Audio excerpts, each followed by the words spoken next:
VTube di Play Store gitu Pak, itu gimana gitu loh Pak. Untuk saya kan nggak bisa menjelaskan secara detail, mungkin Pak Apiat bisa Pak.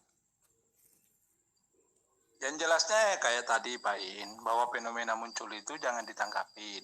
Jadi munculnya VTube itu, aplikasi VTube di Play Store itu tidak sama kemunculan hilal orang lagi nunggu lebaran besok apa enggak nih gitu. Itu enggak beda jauh gitu. Bukan berarti bahwa munculnya aplikasi VTube itu lalu on. Sama seperti munculnya hilal besok kita lebaran gitu. Itu beda jauh. Karena kemunculan itu tadi ada dua asumsi. Asumsi pertama adalah karena pendaftaran itu baru mendapat persetujuan dari pihak Google di Amerika.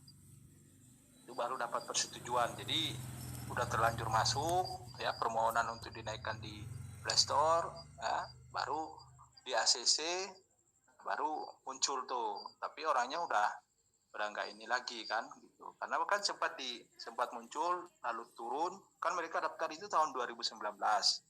Lalu diturunkan pada tahun 2021. Diturunkan oleh pihak Kominfo yang menyurat ke sana bahwa aplikasi ini tidak memiliki izin gitu kan, turun gitu kan. Lalu sekarang mereka bermohon lagi waktu itu. Mungkin ini asumsi ya, ini asumsi saja. Tuh. Boleh dipercaya, boleh enggak gitu. Yang jelasnya kita semua bebas untuk berasumsi. Panjang asumsi itu tidak menyesatkan. Yang jelasnya bahwa kemunculan itu dengan dua asumsi saya yang tadi itu gitu. Karena memang pendaftarannya baru dapat persetujuan. Mungkin pada saat Juli 2021 mereka mengajukan ya karena baru pada bulan Juli itu mereka sempat on ya. Kemudian mereka mengajukan ke pihak Google. Nah, pihak Google pun baru menyetujuinya. Mungkin pihak Google juga konfirmasi ke pihak pemerintah Indonesia, Kominfo misalkan. Ya, regulasi Indonesia seperti apa gitu. Ini aplikasi dia mengajukan lagi nih gitu. Apakah bisa kami munculkan di di Play Store apa enggak gitu kan. Nah, mungkin jawaban di Indonesia lama memberi tanggapan kepada pihak Google ya mungkin 3 bulan atau 4 bulan baru diberi jawaban gitu bahwa dia telah memiliki SIU PMSE, dia telah terdaftar PSE-nya gitu, dia telah merubah badan hukum perusahaannya gitu. Sementara mereka lagi nunggu izin prinsip dari Kominfo dan OJK gitu. Mungkin itu penjelasan dari pihak regulasi Indonesia dikirimkan ke pihak Google lalu menerima lalu ditayangkanlah itu. Baru munculnya sekarang gitu. Itu asumsi pertama. Kalau asumsi yang kedua ya bahwa kemunculan aplikasi VTube itu bisa jadi sebagai senjata bagi manajemen nanti. Ini kan hari ini PT Future Biotech itu lagi berproses hukum. Sesuatu yang berproses hukum itu tidak bisa berjalan dulu sebelum proses hukum itu selesai. Itu. Dia kan hari ini dilaporkan nih PT Future Biotech dan para manajemen dan para top leader itu dan para afiliatornya itu telah melakukan tindak pidana penipuan dan seterusnya gitu kan. Terakhir itu TPPU gitu kan, tindak pidana pencucian uang. Nah, hari ini lagi proses penyelidikan dan orang-orang itu sudah dimintai keterangan di Bareskrim. Mereka hadir, Yunita Atmojo hadir gitu kan di Bareskrim. Wilbert dan Prabowo gitu. Nah, bisa saja tadi asumsi yang kedua itu tadi saya lanjut itu mereka akan katakan bahwa saya hari ini sebenarnya lagi proses izin nih, makanya aplikasinya ada di Play Store muncul kembali. Jadi harap semua teman-teman itu bersabar dulu ya, proses hukumnya jangan dilanjut dulu penetapan tersangka dan lain sebagainya karena kita lagi proses pengurusan izin. Bisa saja seperti itu alasan dia. Tapi kan kita nggak nuntutnya di kejadian di tahun 2021. Kita nuntutnya adalah kejadian di tahun akhir 2019 sampai 14 Februari 2021. Kita nggak tahu menahu proses yang dia lakukan pada pasca Februari 2021. Yang kita lakukan tuntutan itu adalah yang mereka lakukan, ya, baik dengan aplikasinya, baik dengan iming-imingnya, ya, transaksi elektronik, ya, penyampaian lewat digital, ya, YouTube dan seterusnya, dan media-media sosial lainnya, itu yang kami tuntut, itu bahwa kita semua menjadi korban karena iming-iming dari Wilber Karimun, Junita Atmojo, melalui siaran YouTube dan melalui pesan pendek, video-video pesan pendek di beberapa media sosial seperti WhatsApp dan Telegram. Itu yang kita tuntut. Nah, adapun yang mereka on dan lain sebagainya itu urusan yang berbeda gitu. Dan hukum itu nggak berlaku surut. Bukan berarti bahwa dia telah memiliki CUPMSE untuk pertama kalinya, ya, pada Mei 2021, bukan berarti bahwa menggugurkan tindak pidana dia pada Februari 2021 ke belakang nih, sampai di onnya PITUB itu kan April, ya, 15 April 2020. Meskipun mereka telah merancangnya itu akhir 2019. Itu kira-kira Pak In dan teman-teman yang lain. Terima kasih. Para demon-demon ini, ya, sebagian, ada beberapa orang tuh yang mengatakan bahwa ini bentar lagi PITUB itu akan on. Itu Diamond tuh yang ngomong kan. Gitu. Nah, melalui screenshot ya yang saya baca ada yang kirimin gitu. Nah, berarti ini sebentar lagi beritanya akan kemana-mana.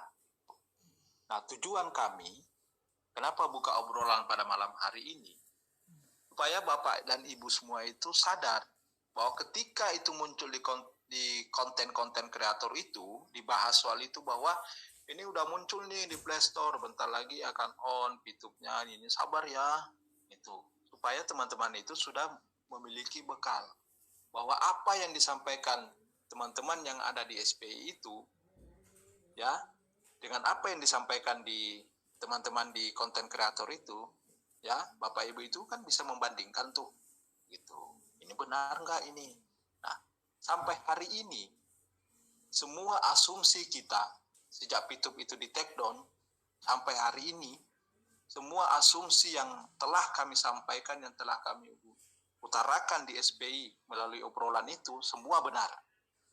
Dulu kami mengatakan silahkan aja PITUB itu onnya juga paling lama 14 hari. Katakan begitu loh, 14 hari. Ternyata kan hanya 10 hari, kurang dari 14 hari. Hari ini pun saya memiliki asumsi lagi bahwa itu karena itu tadi, dua asumsi itu tadi.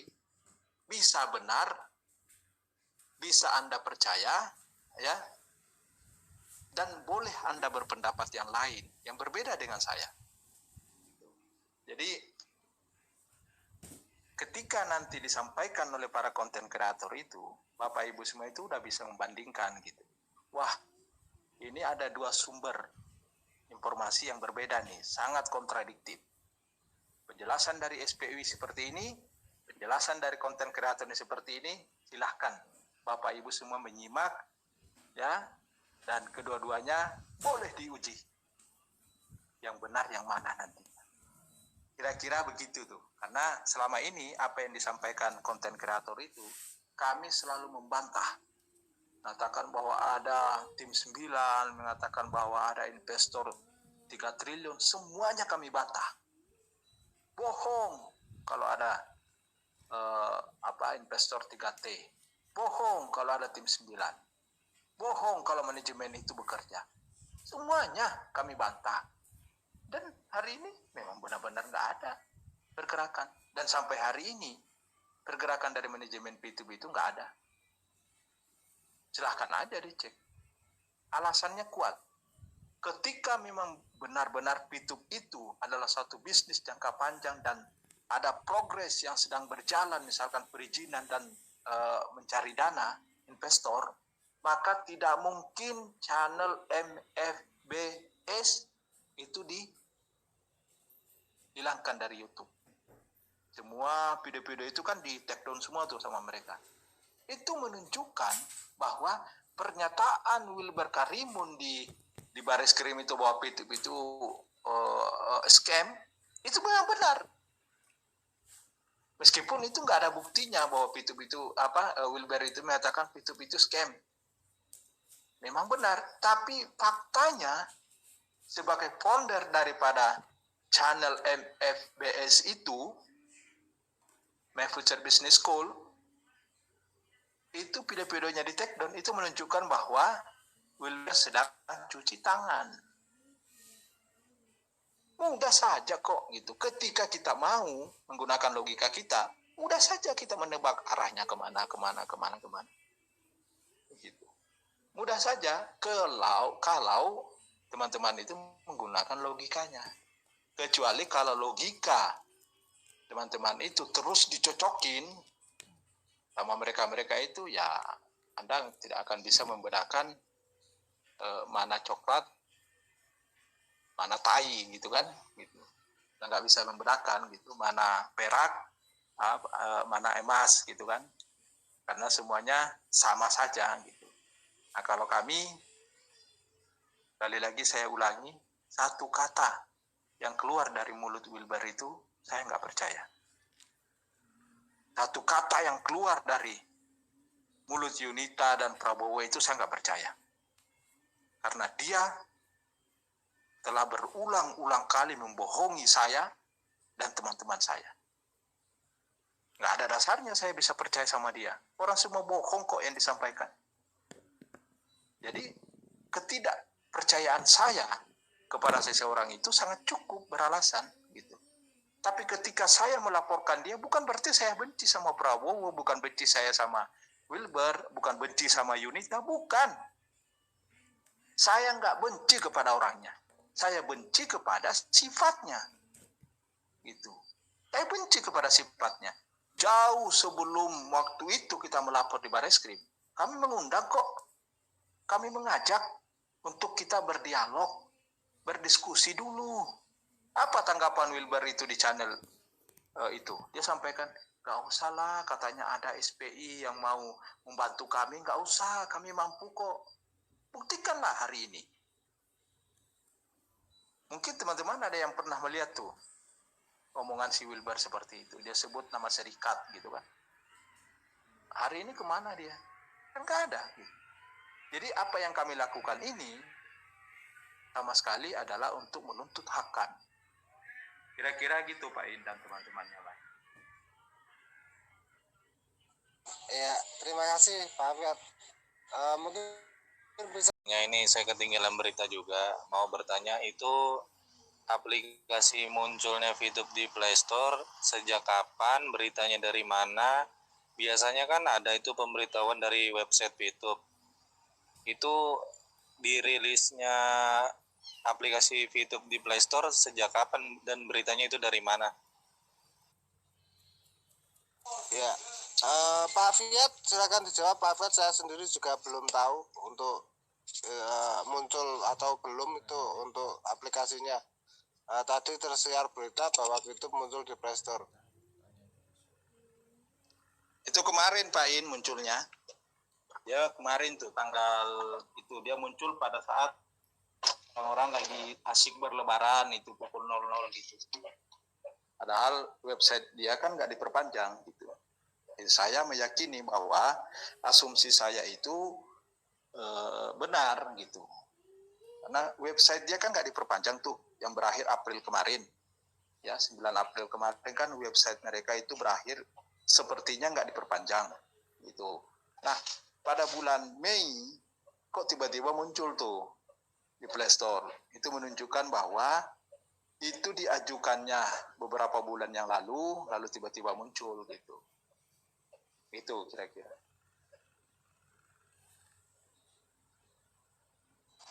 Kira-kira itu bakalan di take down lagi oleh pihak Google atau bagaimana Pak? Kemungkinannya.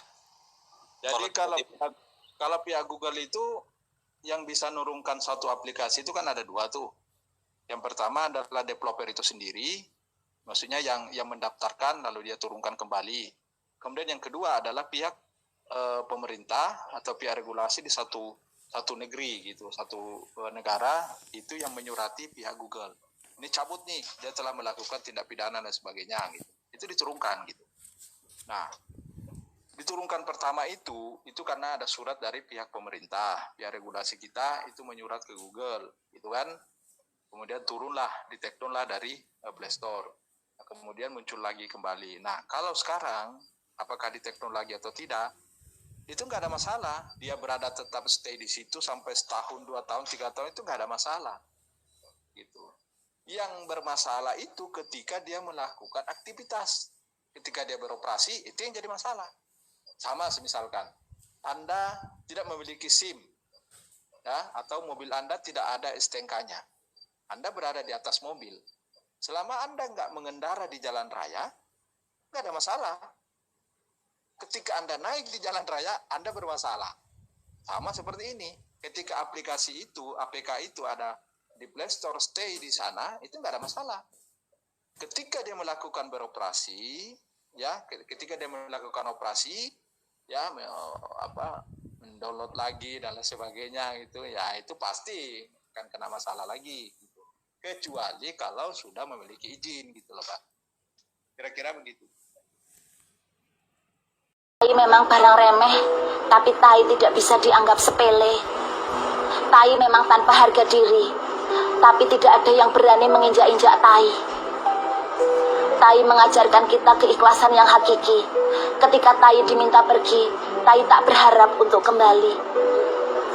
Tai sering dianggap sebagai barang yang menjijikkan, padahal sebenarnya ya memang iya. Tapi ingat, mencintai belum lengkap jika tanpa tai. Karena ada tai dalam kata mencintai.